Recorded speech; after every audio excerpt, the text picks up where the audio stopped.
Welcome, fellow freaks, geeks, and nostalgic 90s nerds to my channel, Slime and Slashers, where, yep, we talk about everything from Nickelodeon slime to horror movie slashers, but plenty of stuff in between, too.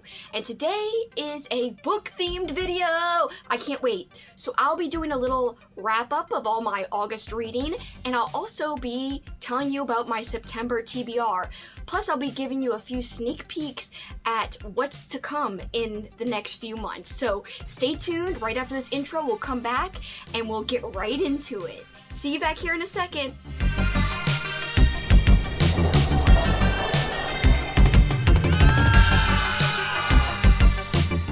Welcome back, guys! I'm so excited to go through with you guys what I read in the month of August. It wasn't as productive as I was hoping it would be, but it's okay because I'm going to make up for it in September, and I'm going to go through what I plan on reading in September in this video as well, as I said in the intro.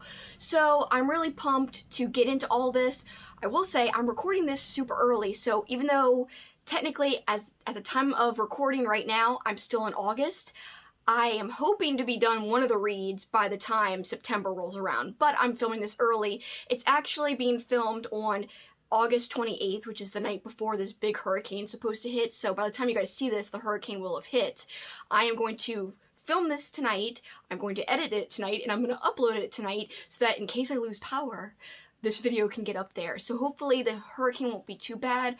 Hopefully everybody on the whole Gulf Coast fared okay, because it isn't just Louisiana. Mississippi could get some effects too, and depending on where it goes, parts of Louisiana could get it worse than other parts, so we'll have to wait and see, but hopefully nothing too bad for anybody, including me and my parents who live like 10 minutes away. I hope we're all okay too, because I've got two houses full of junk to worry about. Not junk, but like collectibles, but also I hope we're all safe as well. And I've got family like in areas like Baton Rouge who might get it bad. I don't know. Just hope everyone's safe. So let me take my mind off of all this by talking about one of my favorite things, books! Alright, so let's go through what I read in August. And I'm going to start off with the first thing I read for the month of August, which was Jaws 2. Wonderful, wonderful, wonderful time.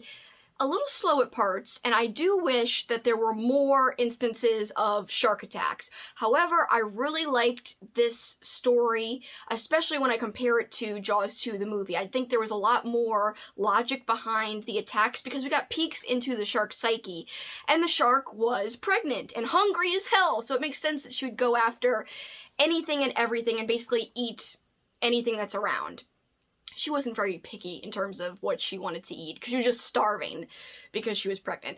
But yes, so this was really good, but I'm going to save more discussion on this because I'm going to be doing a awesome shark marathon chat with my friend Nathaniel Toll. He is the author of Pumpkin Cinema. I've mentioned him a lot, and for good reason. His work is amazing, and he's a wonderful guy. So I can't wait to talk sharks with him, because we're not only going to talk about Jaws 2, which I'm holding right here, we're also going to be talking about a ton of shark movies that we both watched throughout the month of August. So I can't wait to do that.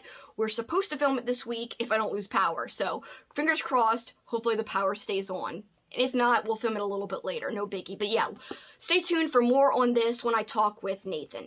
I read something I was really excited to read, and I read it in like 2 sittings, so I read it really quickly. I completed The Final Girl Support Group by Grady Hendrix, and I don't know why everyone was hating on this so much. I know some people were saying, oh, it's more like a thriller than a horror book. However, it touches on so many horror tropes, specifically like tropes of the subgenre of horror, like slasher films. It touches on so many of those tropes, as well as basically paying homage to a lot of famous slasher movies that I feel like, how can you not classify it as horror? Because of all those reasons, I feel like it fits perfectly into horror. And you know, Grady Hendrix does really well with writing subtle horror. I feel like you could look at My Best Friend's Exorcism and there's some gross stuff in it, but like it's not super horrific. It's really more about the relationships and the friendships and how they evolve and change, and sometimes the situations that the friends are in that's kind of horrific, more than the actual like stuff that's going on in terms of gross stuff or weird stuff or horrific horror type of stuff specifically. This is kind of like that, in my opinion. This is also got a more, I guess, grounded type of antagonist in terms of, you know, we're talking about bad guys, slashers. They're people. They're not like, you know, some kind of force you can't see. unlike, My Best Friend's Exorcism, for example. But something that this book has in common with My Best Friend's Exorcism and the Southern Book Club's Guide to Slaying Vampires is he plays on the same themes in this book as he does in those other two books. So people who are saying this is not a Grady Hendrix type of book, I disagree. I actually highly disagree, because it's basically just like those other books in terms of you've got a group of friends at the beginning of the story. They're, pretty together. They're getting along okay. But, there's one of the people in the group who might be struggling more than the others.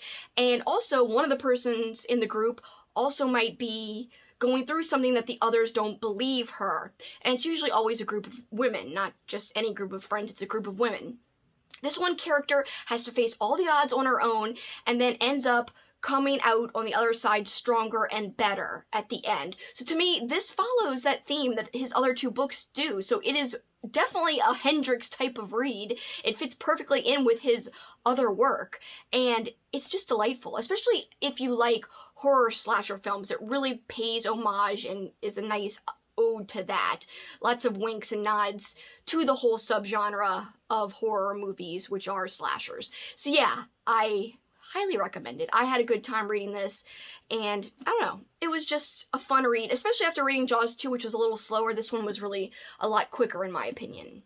Next up, because we had a Friday the 13th in August, I read during that week this book because it had the number 13 in the title, and it's an old school horror book. Old school-ish. This is from the 2000s, actually, but still, it's actually a long time ago from now, because it's 2021. This was published in 2009, so that is kind of a long time ago, but not like, the 90s or 80s, which is what I read when I check out vintage horror most of the time. Usually I don't kind of dive into the 2000s era, but I was like, hey, it has the number 13 in it, let me dig in. I gotta say, this was my least favorite read of the month. This might be one of my least favorite reads of the year. It was slow. It wasn't scary, it wasn't creepy. Yeah, it was disturbing, but it was more disturbing because there was these really intense scenes with a lot of orgies. And it's like, yeah, like the shock value, okay, yeah, it's scary for a second, or it's disturbing for a second because it's kind of like demonic orgies, which isn't really giving anything away. It's like orgies that have a bigger meaning to like this like nefarious stuff that's going on at this mansion. But yeah, this mansion turned into a psych ward, but yeah, it's not that entertaining. I just didn't like it. Now, I've seen some people in the horror community rate this decently on Goodreads. Again, this is my subjective opinion. I would not deter anyone else from picking it up. I always say, check something out for yourself and give it a try, because you might like it, and it might just be me, which I'm perfectly okay with admitting. Again, I just had high hopes for this. I thought it'd be a lot spookier. It's just like, it felt like it was all orgies. Not that I like have a problem with like reading about that, but it's like, it wasn't scary. It was just weird and like kind of gross at some point. So I was like, whatevs. I gave it, I believe, a 3. There were some parts that were really bloody, and that's the part of the novel that elevated the rest of the read for me. Otherwise, it might have even been lower than a 3-star rating for me. But yeah, I mean, just to give you a little example of what it's about. Castle House Lodge. A century ago, it was an exclusive resort hotel, but for years it stood empty, a haunting shadow of its former glories. Now, after 25 years of rumors and ghost stories, the overgrown grounds are showing signs of being tended. The building itself has been repaired. Castle House has new occupants. What was once a haven for the elite is now a madhouse, a private asylum for pregnant women. But are all the patients really insane? And is it just a coincidence that people have begun to disappear from the nearby town? David Chill's girlfriend is one of the missing, and he's determined to find the truth behind the mysterious Dr. Rockford and his house of secrets. He will learn the meaning of the red X painted on the basement door, and he will know the ultimate fear, the horror of the 13th. So, it sounds okay with the description, but the description did not match up to the actual story, in my opinion. And yeah, I would just say pick up something else, because if you're looking for like really hardcore horror, I don't feel like this is it. It had a little bit of mystery, but not much. There wasn't really much to unfold. I'm just very disappointed in it. And some of the characterization traits are just absurd. Like, one part of the book, this guy is debating on whether or not he should go save this girl, depending on if he wants to be with this girl or another girl. Like, aren't you gonna go save her no matter what? You don't have to want to be with her to go save her. And the girl that he's with at the time he's like kind of debating like alongside her, like, should we go and get her? And the girl's almost like, she's a police officer, and why isn't she like, we're gonna go get her anyway, whether or not you want to be with me or her? I don't know. Anyway, it was stupid. I hated that part. I was like, this is flippin' absurd. So yeah, 3 stars for me. But check it out for yourselves if you want. Okay, now that I'm done with the 13th rant, because that was kind of a semi-rant and kind of jumbling and rambling on, but I actually have something positive to say with the next book I read. So after the 13th, I decided to pick up the book that my book club voted to read for the month of August, which was Mexican Gothic. And I gotta say, I was going into this read thinking I was going to really dislike it because I knew a few things about the story. I knew it was kind of a slow burn, and I had just read 2 slower books previously in this very month, in the month of August. I read the 13th, kind of slow. Jaws 2, kind of slow. So here we go again, another slow book. I was expecting like it to drag and not be fun. And also, I knew that the main character was like a socialite type of person and that she really cared about clothes and talked about clothes in the story. That's really not up my alley. And I also knew that there was like a semi-romantic angle in the book, also really not up my alley. I'm more into like pure horror. I don't need romance or whatever. It's all very unrealistic to me anyway, romance in books a lot of times. But I gotta say, after reading it, especially when I got into the last 100 pages, I was so pleasantly surprised.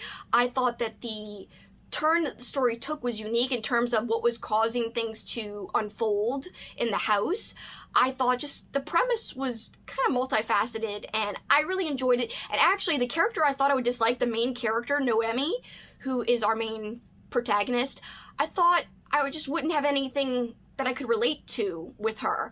But I really ended up liking her and thought she was really spunky and fun, but also strong and stood up for what she believed in. So she also surprised me as a character, and just like the story surprised me as a whole. And I gotta say, yeah, I was really pleased. I gave this a 4-star rating on Goodreads. And my book club, they all loved it. And there were some members of my book club, like my best friend Kat, who we do a lot of videos together, as you guys have seen on the channel, if you've been watching my channel for a while.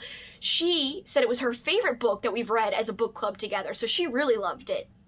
So yeah, lots of people giving this positive reviews in our club, and also I've seen on Goodreads, some people in the horror tube community also giving this positive reviews.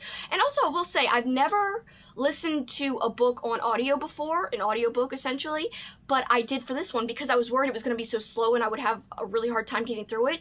So what I ended up doing was reading along as I listened to my free copy that I got off of, you know, I did like a free Audible trial, and I'm going to cancel it, but it was free, and I was like, hell yeah. So I started reading and listening, and it made it go by really fast. And some parts I wasn't even reading along, I was just listening, like when I was exercising. It also made it go even faster when I was doing that, because, you know, exercising, it was just taking my mind off of the exercise, and it was really at an exciting part in the book when I was doing that particular exercise day, and I don't know. It was very enjoyable, and I can't believe how pleased I am. Considering going into it, I was dreading it, honestly. I'm being completely honest. I was like, I'm gonna hate it. I don't want to read it at all. I can't believe they voted for this. I wanted The Troop to win by Nick Cutter, but it didn't win. It almost won. It lost by 1 vote. But yeah, I'm hoping we'll still read The Troop in November, I'm hoping. But if not in November, then maybe definitely next year. But to get back to this real quick and wrap up, lots of fun, a great mystery, and a really well-written Gothic horror story. And I think it's a Gothic horror story that actually takes some of the standard Gothic type of tropes and turns them around, reverses them, flips them on its head. Alright, and here we've got another vintage horror read. This one I liked a lot more than the 13th. This is Halo by Chet Day, and I just finished it a few days ago. It also had a slow build. It was very slow in parts, but what I liked about it was it had some amazing Louisiana local references, and I'm from Louisiana, as I've said before. So there were so many references in here that were so specific. I knew that either Chet Day had to be from here, or he had to have lived here at some point. And I did Google that he did live here at a point. I forgot the years he lived here, but it was a long time ago because obviously this was written in the 80s, and he references stores that aren't around anymore, stores that New Orleanians are very nostalgic about, like a store called K&B, a store called D.H. Holmes, and he knew a lot about just the whole state. He knew how to describe Mardi Gras. In fact, one of my favorite parts of the book is one of the characters says something like, if you've seen one Mardi Gras, you've seen them all, and he was being all grumpy about, you know, going out for Mardi Gras festivities. As a local, I totally agree with that, and that's how I feel. Like, you seen them one, you seen them all. I'm a big grump. I'm over Mardi Gras. It's just a whole bunch of yahoos going crazy, and it's like, I want to stay home and chill or something. But usually, actually, I've been working for a lot of Mardi Gras on this television production that we do, which is all around this carnival ball called the Rex Ball.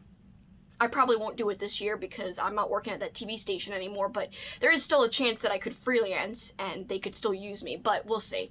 Yeah, so that was my favorite part, is because I was like, I can relate to that. Also, just like, just getting a kick out of all of the references, not just the Mardi Gras stuff, but everything, because there was so many jam-packed in here. Like, how I knew he had to be from here is because there were some parts where he was, like, referencing really obscure areas that, like, tourists or people who were just researching about the city wouldn't know. It's not like he was only talking about Bourbon Street and Mardi Gras.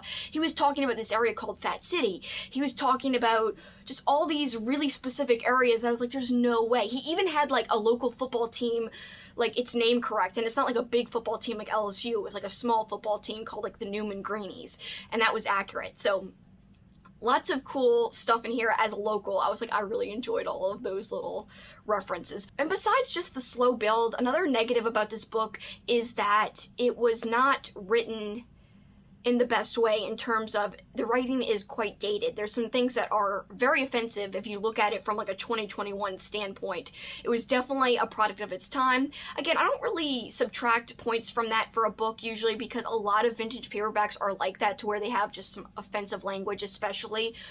But yeah, this one's one of those that fit into the category, and that's unfortunate because, what can you do? You can't go back and change it now, so it kind of sucks to read those lines. But as I said, it's a product of its time. We can't change it. It is what it is. The story itself, more so than the writing, above and beyond the writing, was interesting and disturbing at points. Especially this one part with the toenail. I was like, this is gross, this toenail part. And there were some deaths that were kind of just gruesome in a way, but I really expected more bang for my buck in terms of all the time I invested in reading this and how slow it was at parts. I was expecting more of a punch when it came to the horrific stuff, to the scary stuff, to the murderous stuff, and I feel like sometimes it was lacking in that area. However, there was a death that really kind of got to me and made me, like, tear up and cry because I liked the character so much. And then they had this part where they were all at a funeral and they were all talking about the character, and it really did make me tear up. And I was like, I had tears in my eyes, like, probably some of the most tears I've had in my eyes while reading in a long while. So I was like, wow, that death really got to me. So there were some really good parts in this to where you got attached to some of the characters and you were really upset when they died. So I read this for my friend Kelly's book club. I will link her YouTube channel below because I'm sure she'll talk about it there. I'll also link her Instagram profile below because she also posts about it there. And she has a Discord, which you could find the link from her Instagram page to her Discord. So yeah, thanks Kelly, because overall I did have a good time. I'm giving it a 3.5 overall rating. I'll just round it up for Goodreads. I haven't officially written my review there yet, but that's what I'm going to do. That's the rating I'm going to give it officially. So yeah, I wouldn't say it's the best old school paperback I've read, but certainly not the worst. It was certainly better than the 13th, 100% certain about that. So yeah, I'd say give it a try if you're interested. You can't go wrong, especially give it a try if you want to see some old school little sentences about New Orleans, some old school references about New Orleans and Louisiana, because it's got you covered there, that's for sure. Alright, and finally, I'm actually in the middle of reading this book, so I'm not done yet, but as I said, I'm filming this on August 28th. And especially if the power goes out, I will have nothing to do but read. So we will see. I'm actually vlogging right now during the hurricane. I kind of even went outside because it's really calm right now. But I'm going to be vlogging just so people could see what it's kind of like during a hurricane. Especially if nothing too crazy happens. I just kind of want to document what it's like for people who live with this year in and year out. So that other people who never have to deal with it understand and are like, oh, that's what it's like. Because it just might be a very foreign concept to everyone else. Like, what do you have to do to prepare? What's it like during the storm? What's it like after the storm? Well, you'll see in my vlog. But yeah, you'll see me reading this if the power goes out in my vlog because, yeah, I'll have nothing else to do anyway. Got some candles, got some flashlights, so if the power goes out, that'll be my light to read by. And I am loving this so far, by the way. I'm 80 pages in, and it's marvelous. It's got a little bit of horror in the very beginning, but then it's character building from, like, 10 pages to the the 80 pages I'm on right now. So I'm sure that the horror is going to pick up, but right now I'm enjoying getting to know the characters, and I'm just having a good time. It really feels a lot faster than Halo, which is the book I read before this. So I guess it's just the difference in style and writing, and it just feels so quick, and maybe that's why I'm enjoying it so much. I don't know. It's not like I hated Halo. It's just that this is totally different in terms of style, especially writing style. So yeah, having a good time. Can't wait to update you guys on this. I'll update you guys on like September's wrap-up or something. Or maybe before. We'll see. Even though, you know, technically by the time this releases, August will be over. I am hoping to read this also in the next 2 days or 2 or 3 days because, like I said, this is one of the books I picked out for my Shark Marathon with Nathan. I've talked about that when I was releasing my August TBR to begin with. I said I want to read this, and he's already read it. Again, Goosebumps are so quick and easy. You can get through it in like an hour and a half, maybe a little bit longer. I'm a slow reader, but I know I can get through it, so I can't wait to dig into this. And by the time this is released, I'm sure I'll have finished it already. However, I heard that even though this is for a Shark Marathon, and there of course is a shark on the cover, I heard that the cover is quite misleading. And I did read this one as a kid, but I don't remember anything about it. So if it doesn't have that much to do with sharks, oh well, at least it has to do with the ocean. That's okay with me. Okay, and before I get into my September TBR, I did want to quickly talk about 2 big readathons I have planned for upcoming months, and I am so flippin' pumped! It's going to be awesome. I just kind of want to get some anticipation going because Kat and I, for our October readathon, we worked really hard on the prompts, and I created my own prompts for a different readathon that I'm going to be doing in November. So the October one with Kat, we created prompts all based around horror movies because we have a big horror movie marathon that we do together for basically fall time, and it's usually a very massive marathon. So basically the prompts are all about horror movies, but it relates back to books, and so I can't wait to reveal the prompts, which will be very soon. We're gonna film it coming up in like a week or so, and then I'll release it shortly thereafter. So I know people are planning their October TBRs. I just want to give people a heads up that that is coming on the horizon, and if you can't participate, that's okay, but maybe you'll find some prompts that you actually really like and want to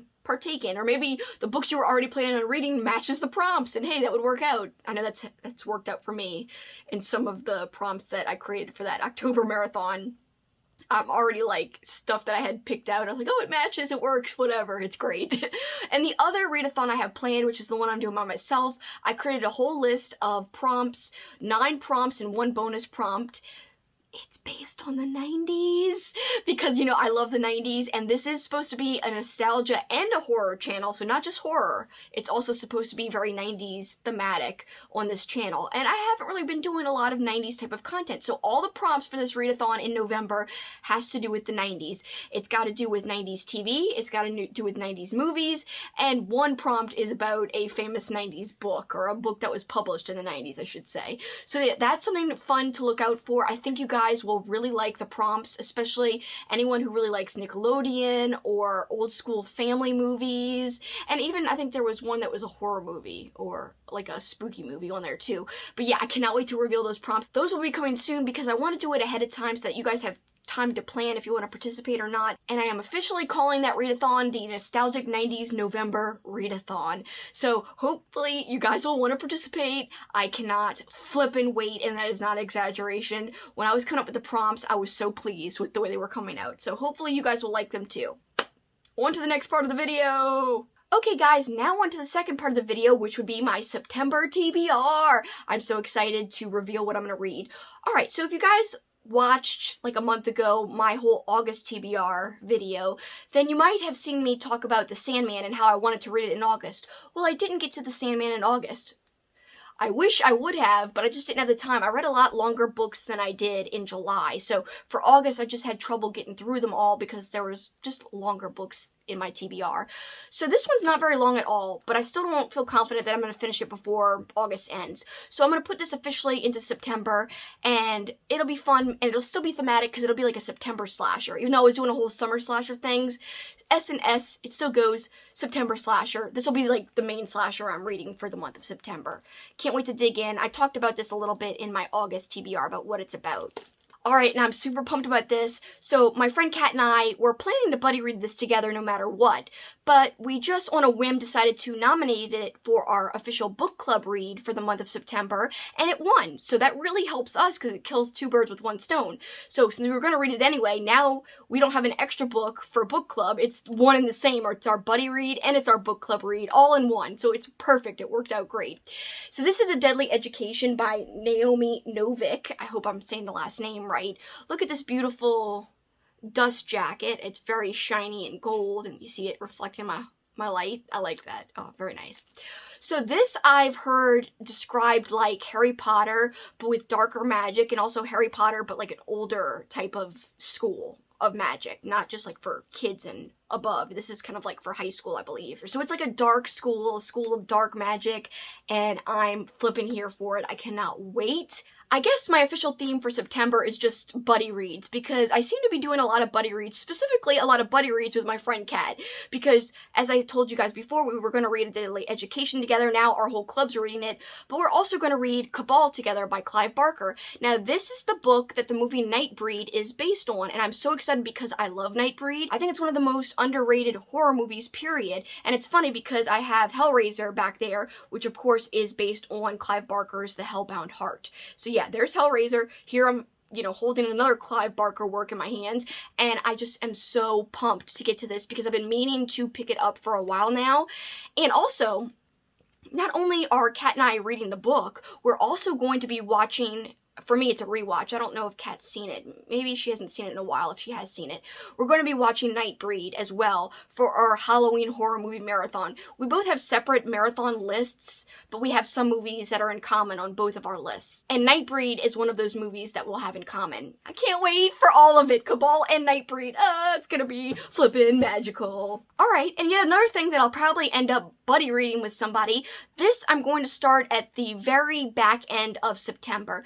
This, of course, is a classic, Something Wicked This Way Comes by Ray Bradbury, and I really should have read this before now, but I have not. And so I will rectify that this month, or this coming month, because technically it's August right now when I'm filming, but by the time you see this month in September, by that time, I want to read this. And so it's kind of long, so I am a little worried about that because I'm having trouble lately getting through more long books if I have a whole bunch of them.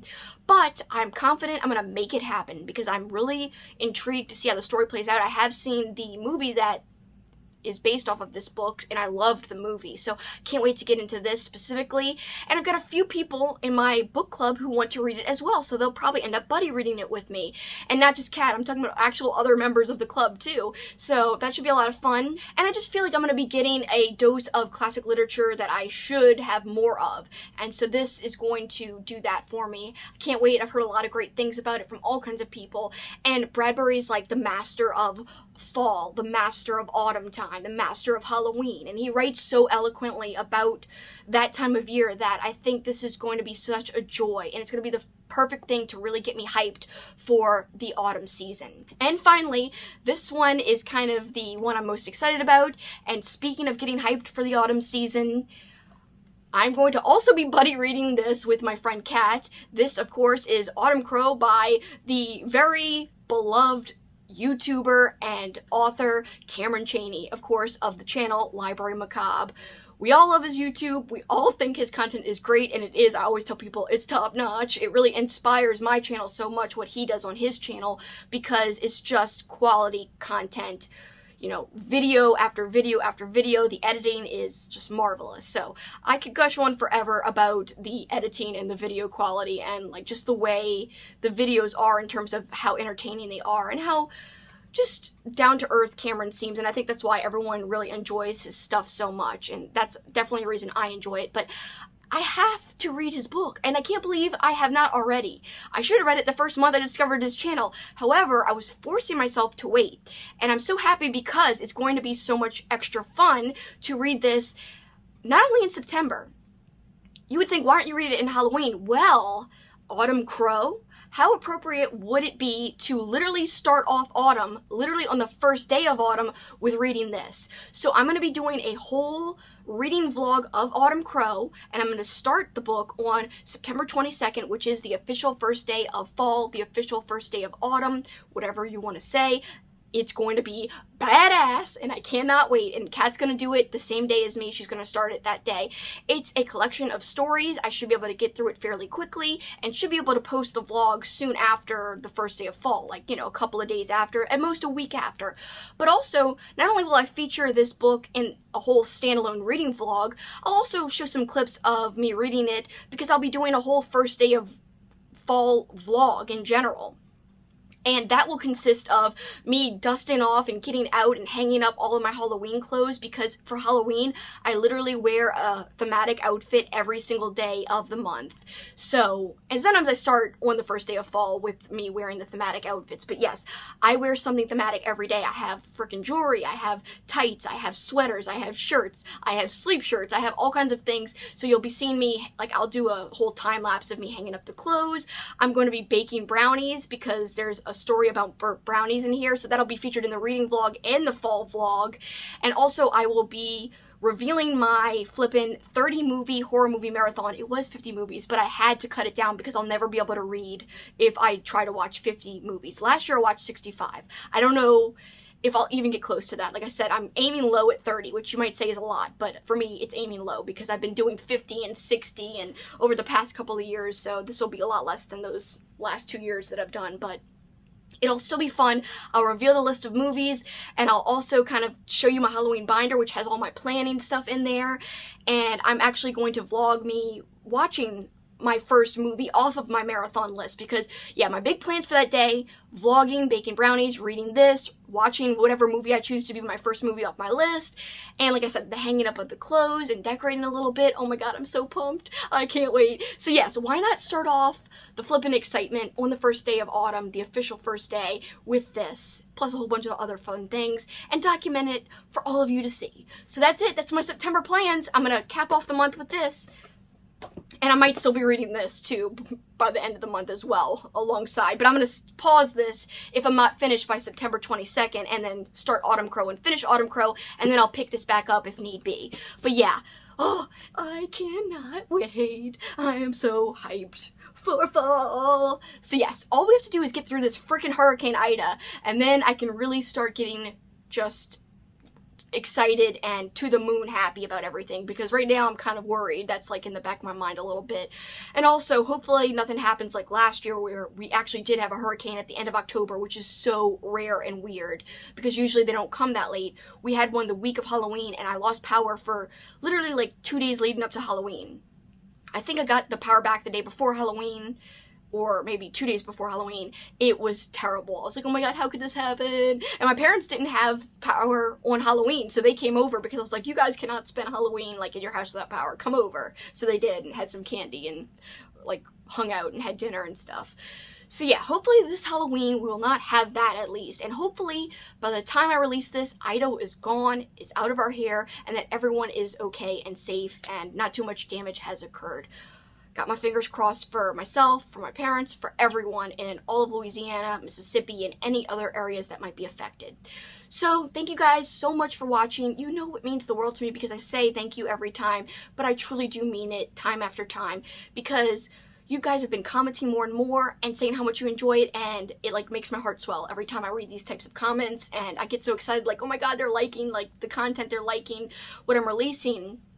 And I'm being accepted by the booktube community and the horror community, and it's wonderful because I've loved horror my whole life, but I've never really kind of tried to get into like a community who also likes it. I've kind of just been like the lone weirdo with a friend or two who also likes it, but usually I'm kind of like, for the most part, liking it extremely on my own. But now that I have Kat, now that I've got you guys in the horror tube community and the horror community in general, and the booktube community too, and the book community as well as a whole, it's just been extra amazing, and I'm so thankful. So also guys, comment below if you've read any of the books that I'm planning on reading for September, or if you've read any of the books that I already read for the month of August. Let me know what you thought about any of those books, whether it was one that I've already read or one that I'm about to read. I would love to hear your opinion. Just please no spoilers, especially for something that I haven't read yet, and also I don't want anyone else reading comments to get anything spoiled as well. So yes, comment if you want, but for this time, that's it for me.